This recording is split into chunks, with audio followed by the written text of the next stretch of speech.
মুসা আলাইহিস সালাতু ওয়াস সালাম রূহ কবজ করার জন্য আজরাইল আসছে। সুবহানাল্লাহ বল। মালাকুল মউত আজরাইল মুসা নবীর রূহ কবজ করার জন্য তার কাছে আসছে। এসে সালাম দিল, আসসালামু আলাইকুম। মুসা পয়গম্বরকে সালাম দিয়েছে আজরাইল। তিনি চিনেছেন মালাকুল মউতকে। তিনি বললেন, কি ব্যাপার, আপনি আসছেন, আমার সময় কি শেষ? রূহ কি আমার কবজ করবেন, বের করে নিবেন? কয়, হ্যাঁ, আপনার সময় শেষ। মুসা নবী ডাক দিয়ে বললেন, রে মালাকুল মউত, তুমি আমার রূহটা কোন দিক দিয়ে বের করবে? আজরাইল বলল, আপনি যদি বলেন তাইলে আপনার চোখ দিয়ে বের করে নিব। কি দিয়া?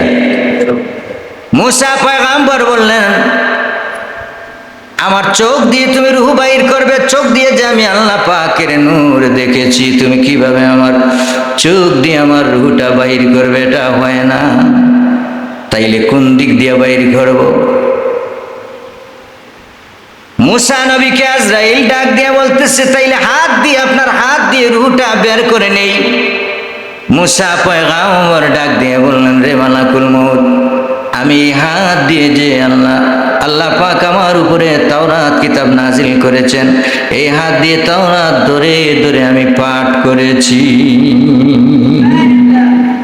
তাইলে তো আপনার হাত দিয়ে রূহ বের করা যাবে না, তাইলে আপনার পা দিয়ে রূহ বের করে নিয়ে যাই। আজরাইল বলতেছে, সুবহানাল্লাহ বলেন।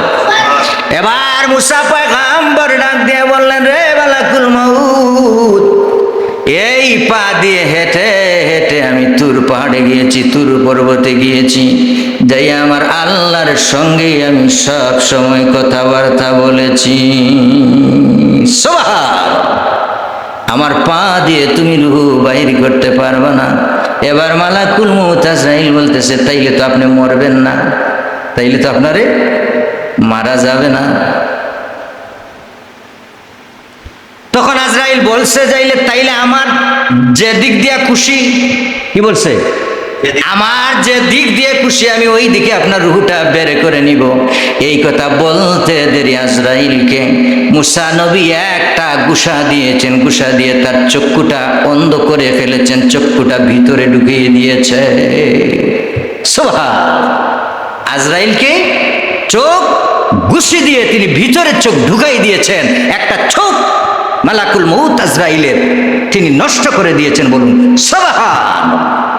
কত জলিল কদর পয়গম্বর হযরতে মূসা আলাইহিস সালাতু ওয়াস সালাম। এবার তিনি আল্লাহর কাছে চলে গেলেন, যাইয়া বললেন, আল্লাহ পাক, আজকে রূহ কবজ করার জন্য আপনি আমাকে কোথায় পাঠাইলেন, কার কাছে পাঠাইলেন?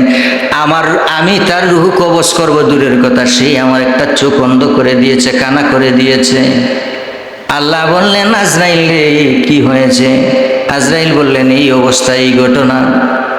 তিনি বললেন, আমার পয়গম্বর তোমার এই অবস্থা করেছে। আল্লাহ পাক বললেন, কুন ফায়াকুন। বলার সঙ্গে সঙ্গে আল্লাহ রাব্বুল আলামিন তার চক্ষুটাকে ভালো করে দিয়েছেন। বলুন সুবহানাল্লাহ। এবার মালাকুল মউত ডাক দিয়ে বলতেছে, আল্লাহ পাক, তাইলে আমি আজরাইল আর থাকবো না, আজ থেকে মানুষের রূহ কবজ করবো না। যেহেতু এইভাবে গুসা দিয়ে আমার চোখ ফাফাকা আইন, হাদিস শরীফের মধ্যে এসেছে ফাফাকা আইন, এত জোরে গুসা দিয়েছেন, চক্ষুটা ভিতরে ঢুকাই ফেলেছেন। সুবহানাল্লাহ।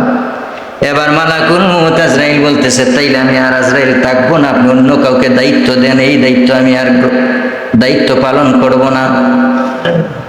আল্লাহ পাক বললেন, ও আজরাইল, তুমি এই দায়িত্ব পালন করো, আমি আল্লাহ রাব্বুল আলামিন তোমাকে আরেকটা পাওয়ার আমি আজকে থেকে বাড়াই দিলাম।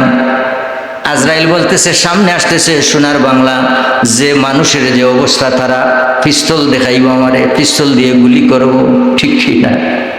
এইভাবে যদি হয়, মুসা পয়গম্বর গুসা দিয়ে আমার চক্ষু খানা করলেন, চক্ষু নষ্ট করে দিয়েছেন, সামনে আসতেছে সোনার বাংলা, না জানি তারা পিস্তল দিয়ে আমাকে, তারা কি করে, গুলি বর্ষণ করে আমাকে মেরে ফেলে। এর জন্য আমি আর আজরাইল থাকতে চাই না। আল্লাহ পাক ডাক দিয়ে বললেন, রে আজরাইল, তোমার ক্ষমতা, তোমার মর্যাদা আমি বাড়াই দিলাম। এরপর থেকে তুমি মানুষের রূহ কবজ করবে, তোমাকে মানুষ দেখবেই না। বলুন সুবহানাল্লাহ। জুড়ে বলুন সুবহান।